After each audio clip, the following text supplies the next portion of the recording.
ప్రతి పేదవాని కళ్లలో ఆనందం చూడాలనేది టీడీపీ ప్రభుత్వ లక్ష్యమని, ప్రతి పేదవానికి పెన్షన్ సకాలంలో అందిస్తున్నామని శ్రీకాకుళం నియోజకవర్గ శాసనసభ్యులు గొండు శంకర్ అన్నారు.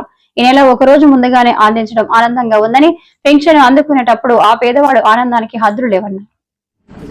ఈరోజు గౌరవ ముఖ్యమంత్రి వర్యులు శ్రీ నారా చంద్రబాబు నాయుడు గారి ఆదేశానుసారం సామాజిక పింఛన్ల పంపిణీ కార్యక్రమంలో భాగంగా ఈరోజు శ్రీకాకుళం నియోజకవర్గం శ్రీకాకుళం రూరల్ మండలం పొన్నాం పంచాయతీలో ప్రతి హ్యామ్లెట్ తిరిగి ఇంటింటికి వెళ్ళి ఈరోజు గౌరవ ముఖ్యమంత్రి వర్యుల ఆదేశానుసారం ప్రతి ఇంటికి వెళ్ళి పెన్షన్ ఇవ్వడం జరిగింది. దాంట్లో భాగంగా ఊర్లో కొన్ని సమస్యలు ఉన్నాయి.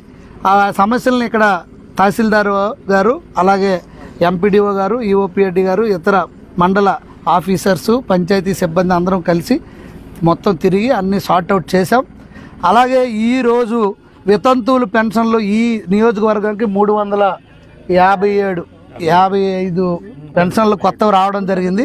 వాటిని కూడా త్వరలో 12వ తారీఖున నియోజకవర్గం మొత్తం మీద 379 వచ్చాయి. వాటిని కూడా ఈ నెల 12వ తారీఖున ఇమ్మని ప్రభుత్వం నుండి ఆదేశాలు వచ్చాయి. దాన్ని కూడా మేము త్వరలో అందరికీ ఇస్తామని తెలియజేసుకుంటూ, ఇంకా కొత్త పెన్షన్లు కూడా త్వరలో వస్తాయి.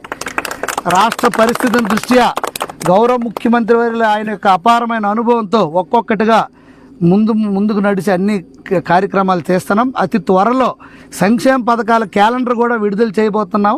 సంవత్సరం పొడుగునా ఆ క్యాలెండర్ ప్రకారం మనకి సంక్షేమ పథకాల అమలు కూడా అవ్వడం జరుగుతుందని ఈ సందర్భం తెలియజేసుకుంటూ, ఈ కార్యక్రమానికి సహకరించిన గ్రామస్తులకి, మండల సిబ్బందికి, పంచాయతీ సిబ్బంది అందరికి కూడా పేరు పేరున నా హృదయపూర్వక నమస్కారాలు, ధన్యవాదాలు.